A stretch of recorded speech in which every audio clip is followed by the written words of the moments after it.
Alright, here we go, back again with another S.I.C, and this time it's a 2-pack featuring Kamen Rider ZO and Doras from the Kamen Rider ZO film. Taking a quick look at the back of the box for this Vol.26 release from all the way back in 2004, but let's stop wasting time and get this 2-pack open. And the twist ties.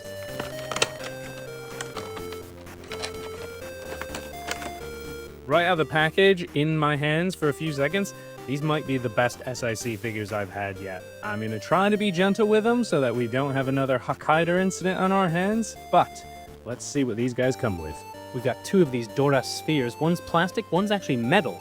Doras' antenna, and of course ZO's antennas as well. Some swappable open hands for Doras, and some style poses for ZO as well. And the replacement right robotic arm for Doras. And we've even got a swappable faceplate for ZO. And this stinger attachment for the back of Doras. But if you don't want the stinger, then this tail comes with Doras, which slots right into the back and features a bendy wire. Here's a quick look at how we swap out the mouth plates for ZO. Basically, you've got to get your finger underneath the chin, get a bit of leverage, and it will pop right out. And then it's easy enough to just pop the new one in.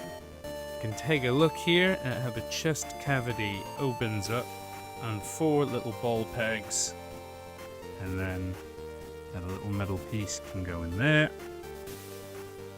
To swap out the arm, it does just separate down there at the elbow and pops right in.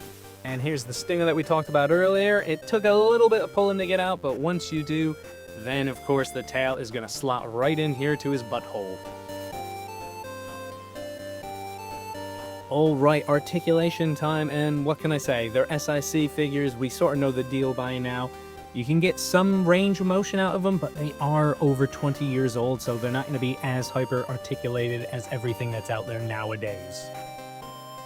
And luckily ZO makes it through the articulation test without any joint snapping, so 1 out of 2, let's move over to Doras. And again, similar articulation to ZO. He does have a movable jaw. Obviously the chest cavity opens up. We can put one of the spheres in there. Although the left wrist on Doras does seem a little bit stuck, so I do want to go heat that up before I swap it out. But yeah, decent enough articulation in the legs and the ankles as well.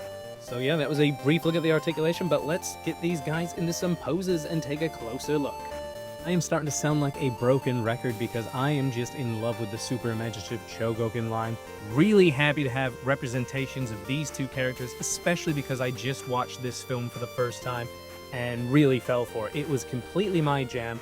I love the characters, story, and oh my god, the practical effects were so amazing. The only question now is, what S.I.Cs do I go for next?